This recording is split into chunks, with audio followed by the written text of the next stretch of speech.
कभी नोटिस किया है मोबाइल गर्म होता है तो वार्निंग आती है, या फैन खुद ब खुद फास्ट हो जाता है? यह सब एक छोटा सा टेम्परेचर सेंसर डिसाइड करता है। आज के वीडियो में हम स्टेप बाय स्टेप एक सिंपल टेम्परेचर सेंसर मॉड्यूल बनाएंगे, बिल्कुल बेसिक से, ताकि स्कूल के बच्चे से लेकर बिगनर तक सब समझ सके। मैं सिर्फ बनाना नहीं दिखाऊंगा, मैं ये भी बताऊंगा टेम्परेचर सेंसर कैसे फील करता है और कैसे मशीन को बताता है कि अब गर्म हो गया है। इस वीडियो को एंड तक देखना, क्योंकि लास्ट तक आते आते सब क्लियर हो जाएगा। मैं हूं आपका होस्ट और आप देख रहे हैं द इलेक्ट्रॉनिक्स पॉइंट। तो चलिए शुरू करते हैं। यह है हमारा जीरो पीसीबी। इसे हम अच्छे से प्लगर के साथ प्लग कर लेते हैं ताकि कंपोनेंट सेट करने में इजी हो। सबसे पहले लेते हैं इस मॉड्यूल का ब्रेन, LM358 आईसी। इस आईसी का काम होता है अलग अलग वोल्टेज को कंपेयर करके डिसीजन लेना। इसे हम डुअल ऑप एम्प आईसी भी कहते हैं। यह कंपैरेटर का काम करता है, जो सेंसर सिग्नल को कंपेयर करके डिसाइड करता है कि आउटपुट ऑन होगा या ऑफ होगा। इसे हम जीरो पीसीबी पर अच्छे से सेट कर देते हैं। अब बारी है 103 NTC थर्मिस्टर की। NTC का मतलब होता है नेगेटिव टेम्परेचर कोफिशिएंट। इसका काम है गर्मी बढ़ने पर अपनी रेजिस्टेंस को कम करना। यह इस सर्किट का इनपुट है जो हीट को डिटेक्ट करेगा। इसे हम टॉप पे सेट कर देंगे पीसीबी पर। यह है हमारा 10K प्रीसेट। इसे हम इसलिए लगा रहे हैं ताकि हम खुद तय कर सकेंगे कि सेंसर कितने डिग्री टेम्परेचर पर एक्टिव होगा। इसे हम सेंसर की सेंसिटिविटी एडजस्ट करते हैं। इसे भी हम जीरो पीसीबी पर अच्छे से सेट कर देते हैं। अब आता है हमारा पहला 104 सिरेमिक कैपेसिटर। इसे हम पॉजिटिव और ग्राउंड के बीच लगाएंगे, क्योंकि हमारी पावर सप्लाई में जो हल्का नॉइस या झटका होता है उसे वो यह ऑब्जर्व कर लेता है, ताकि सेंसर स्टेबल रहे। इसे भी हम जीरो पीसीबी पर अच्छे से सेट कर देते हैं। यह है हमारा दूसरा 104 सिरेमिक कैपेसिटर। हम इस आईसी के पिन पर लगाएंगे। इसका काम है सिग्नल को साफ रखना, ताकि सेंसर बिना वजह फ्लैश अलार्म ना दे। इसे भी हम अच्छे से जीरो पीसीबी पर टॉप पर सेट कर देते हैं।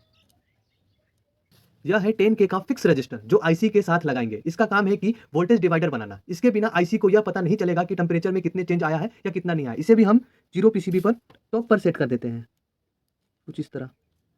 यह है रेड एलईडी, जो काम करेगा पावर एलईडी की तरह। इसका सिर्फ इतना काम है, जैसे ही हम बैटरी कनेक्ट करेंगे यह जल जाएगा, ताकि हमें पता चले कि पूरा सर्किट में पावर आ चुकी है। इसे भी हम जीरो पीसीबी पर अच्छे से सेट कर देते हैं।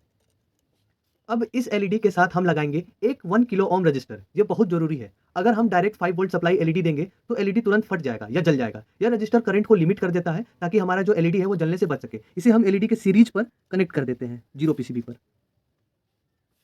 यह है हमारा ग्रीन एलईडी, जिसे हम डिटेक्शन एलईडी कहते हैं।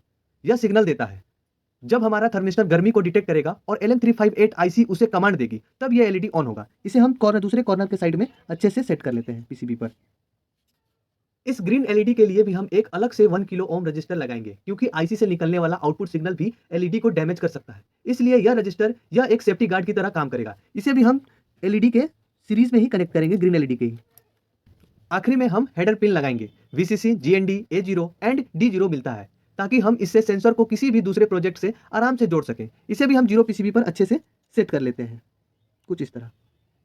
और सारे कंपोनेंट को अच्छे से सेट करने के बाद अब बारी आती है हमारी सोल्डरिंग की, और इसका सर्किट डायग्राम आपको डिस्क्रिप्शन में मिल जाएगा। सोल्डरिंग के बाद हमारा मॉड्यूल रेडी टू यूज है, पर इसका कोर लॉजिक को समझ लेते हैं कि यह कैसे काम करता है। सारा खेल इसमें जो वोल्टेज कंपैरिजन का है। इस सर्किट में हमने 103 थर्मिस्टर और 10 किलो ओम रजिस्टर का एक वोल्टेज डिवाइडर बनाया है। थर्मिस्टर की यह खासियत है कि जैसे ही इसके पास हीट आती है, रेजिस्टेंस कम होने लगता है, और रेजिस्टेंस कम होने से आईसी पिन नंबर 2 पर वोल्टेज बढ़ जाता है। जैसे ही ये वोल्टेज हमारा सेट किया गया हुआ प्रीसेट वोल्टेज से ज्यादा होता है, तो LM358 आईसी तुरंत सिग्नल देता है और डिटेक्शन एलईडी तुरंत ऑन हो जाता है। साथ ही हमने जो 104 सिरेमिक कैपेसिटर लगाया है, वो इस पूरे सिग्नल को स्मूथ करता है, ताकि टेम्परेचर में हल्का बदलाव होने पर एलईडी जो हमारा है वो फ्लिकर बिल्कुल ना करे और एकदम स्टेबल रिस्पॉन्स दे। हम इसे प्लगर के साथ अच्छे से प्लग कर देता हूं, ताकि आपको अच्छे से ये जो पिन है 4th पिन अच्छे से मैं आपको एक्सप्लेन कर सकूं।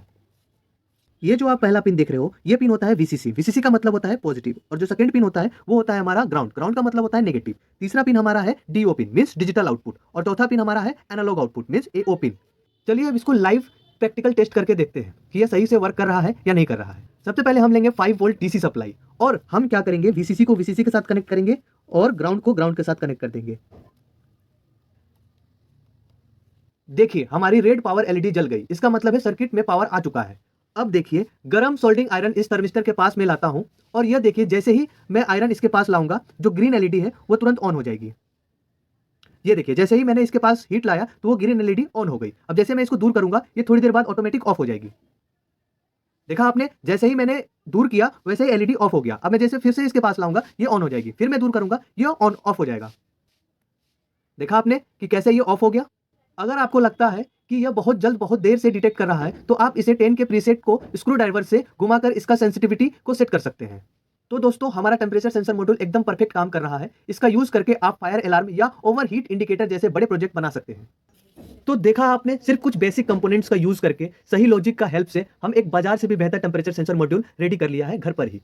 और अगर आपको हमारा ये स्टेप बाय स्टेप समझाने का तरीका पसंद आया और आपने आज कुछ नया तरीका सीखा, तो इस वीडियो को लाइक करके अपने प्यार जरूर दिखाएं। ऐसे ही डिटेल, हैवी और लॉजिकल वीडियोस के लिए द इलेक्ट्रॉनिक्स पॉइंट को अभी सब्सक्राइब करें और बेल आइकन को दबा लें। मिलते हैं अगले किसी धमाकेदार प्रोजेक्ट में। तब तक के लिए कीप मेकिंग, कीप इनोवेटिंग। जय हिंद।